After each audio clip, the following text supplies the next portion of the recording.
47 people are dead after a devastating bomb attack near a railway station in Pakistan's Balochistan province. The blast is the latest in a string of deadly attacks that continue to challenge Islamabad's authority in the region, and it raises a difficult question for Pakistan's military leadership.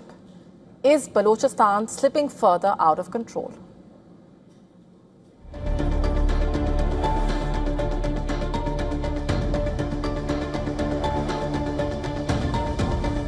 The devastating reality of this crisis exploded near the Quetta railway station, where a massive blast ripped through a crowd of passengers and security personnel, leaving over 45 people dead and dozens injured. The Baloch Liberation Army claimed responsibility for the carnage, asserting that 82 Pakistani soldiers were killed in the targeted strike. This lethal operation highlights a monumental intelligence breakdown that has left the civilian population completely defenseless. After going outside following the blast, we saw chaos everywhere. A crying mother was searching for her son, but he had already reached the hospital. On the other side, vehicles were engulfed in intense fire. Screams for help were coming from the train compartments ahead.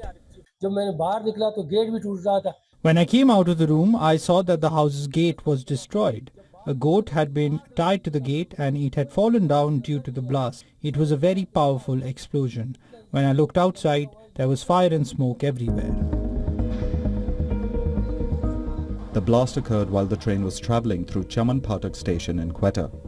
The train travels from Quetta to Peshawar, a route where security forces are usually stationed. It is not the first time that the BLA has targeted trains in Balochistan. Militants hijacked a train and took a number of passengers hostage while en route to Peshawar in March 2025.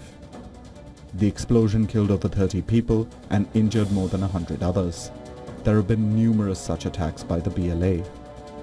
For years, Islamabad treated Baloch dissent as a small law and order problem.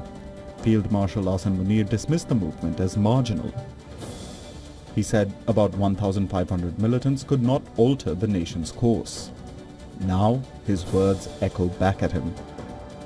Munir is now facing fierce domestic condemnation inside Pakistan for ignoring his own burning country, for focusing his attention on courting the Trump administration instead of addressing the spiraling security vacuum at home.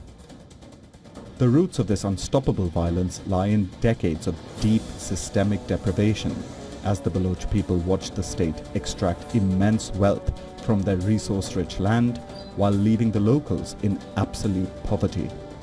To make matters worse, Islamabad continues to blindly oblige Beijing by forcing through controversial China-Pakistan economic corridor projects, which locals view as outright corporate colonization that steals their birthright. By prioritizing foreign masters and ignoring local grievances, the Pakistani establishment has pushed an entire population to the brink, leaving the state with no viable way to regain control. Bureau Report, WION. World is One. To stay up to speed with the latest news, download the WION app and subscribe to our YouTube channel.